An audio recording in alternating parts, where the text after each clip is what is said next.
She's back! So the age-old question of what would happen if you combined Terminator 2 with Mission Impossible and a little sprinkling of Bill and Ted's Bogus Journey, this is what you get.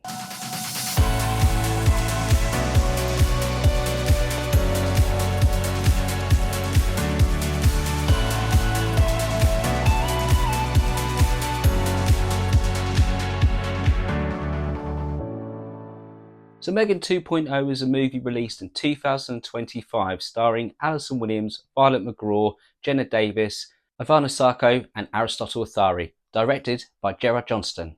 And straight away off the back of watching this movie, it is fantastic. An absolutely great time from start to finish, and the laughs in it, just everything. It's just absolutely superb. And in my intro, I mentioned about 3 films basically being combined into one in Terminator 2, Mission Impossible, and a little bit of Bill and Ted's Bogus Journey.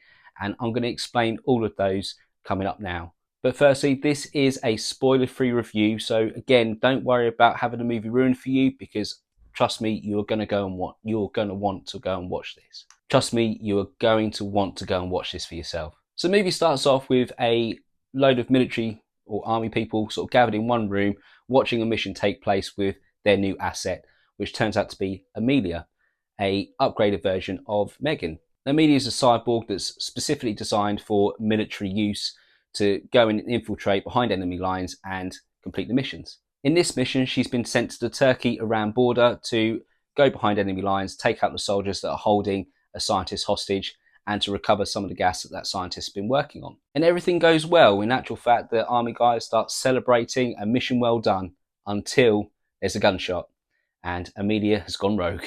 Yet, as predicted, she has essentially become sentient, has shot the scientist she was there to rescue, and has taken the gas for herself.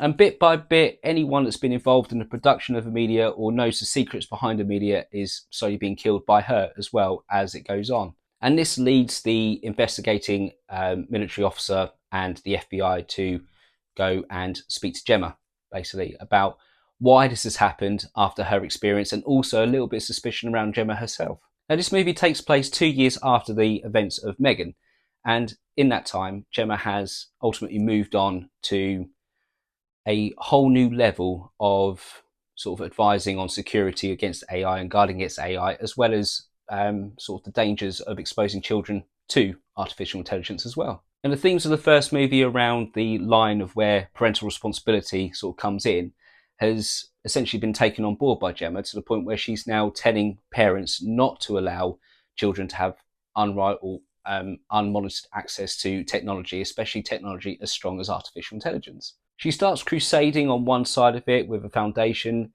targeting sort of the government to rethink some strategies around governing AI use and sort of putting laws in place to prevent it from being misused. And on the other side, she's also working on further technological advances and developments, no longer with toys, but for more practical use to assist human beings and mankind, rather than being replaced by robots. Now, you're going to have to forgive me on this part, because there is no IMDb page that really highlights the name of this character, and it's only really spoken a few times in the movie, so I can't really remember it. But he's essentially a person who runs a tech company that is interested in merging artificial intelligence with human consciousness.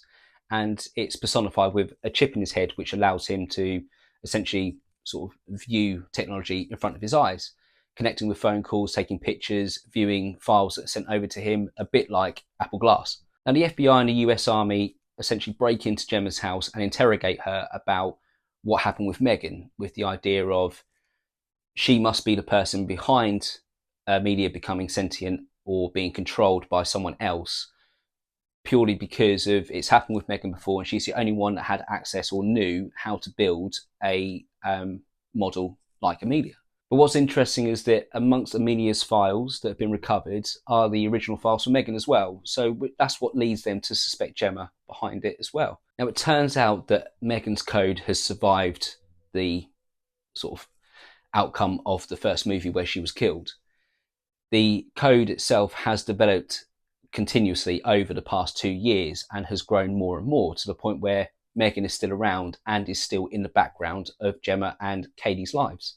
Katie herself has grown as well. She's experienced the benefits of not having so much exposure to technology and actually going out and experiencing what the world has to offer, mainly in self-defense Aikido.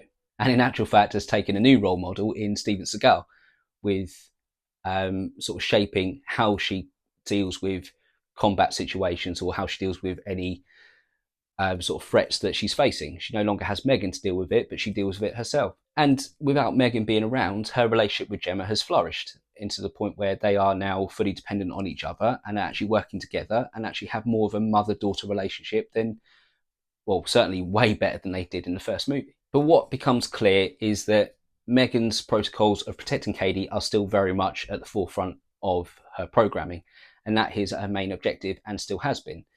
What she pitches to Gemma is the fact that Amelia is threatening everything on the planet, and in particular, Katie. So the only thing that can be done to prevent Amelia from essentially wiping out the family is for her to have a physical body to go into and be able to combat her.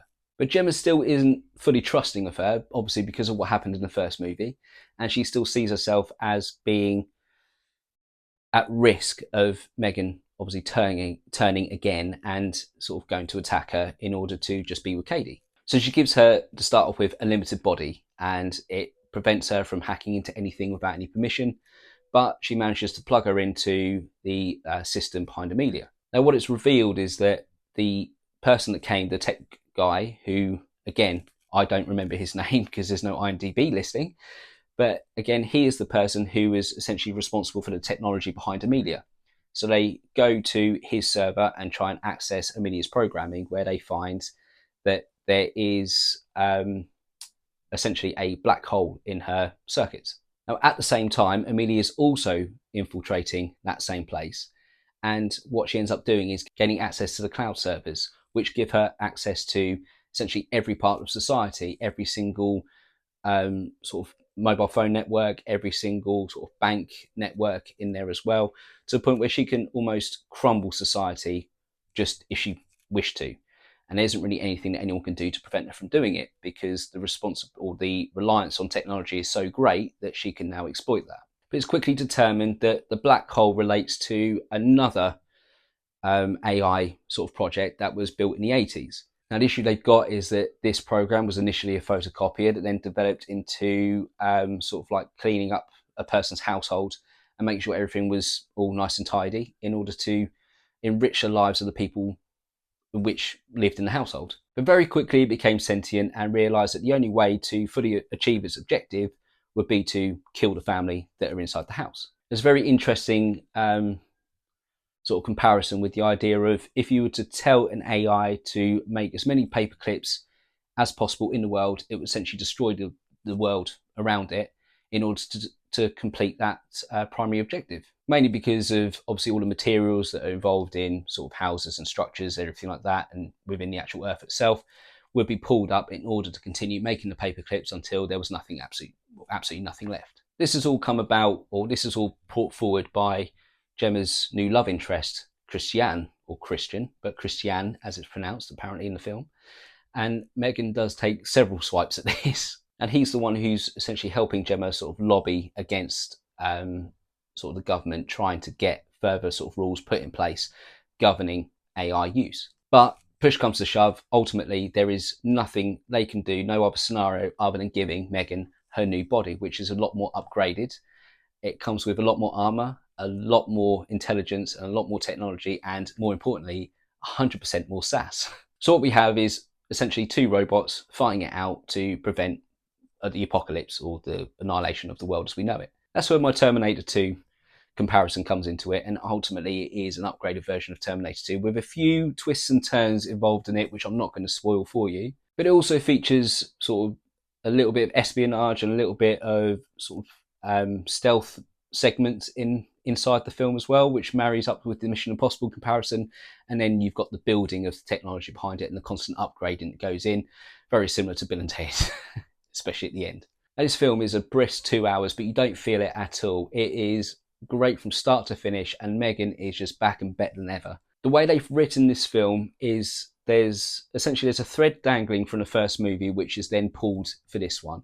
And clearly there was some seed sown for a possibility of a sequel sort of being made. And it's just great to see that those seeds are now sort of being grown and used in the best way possible. Overall, I had a great time with this movie. It was it was hilarious at several points throughout the movie, but it also married up with the themes that were presented in the first movie. And even, I mean, in particular, there's one scene where, if you look at the first movie, where Katie is talking about loss and mourning her parents, and M3GAN is there to provide the empathy and give her the advice to guide her through it, she also shares a similar moment, but this time with Gemma, all about being a parent and questioning her motherly instincts and whether or not she's good enough. And again, the heart of this movie is around that relationship between Gemma and Katie, but M3GAN only this time enriches that relationship rather than destroying it. There is that question mark all the way throughout as to whether or not you can trust M3GAN, whether she has actually changed as she says she has. She mentions that she's grown as after being developing herself over the past 2 years, very much like a human, and she becomes even more lifelike than she did in the first movie, which didn't think it was possible at all. But overall, a fantastic film, and one that I very much recommend going to see. It does take what was laid out in the first movie and takes to another level, and is, in my opinion, better than the first one. Very rare for a sequel to trump the first one, but this one certainly does.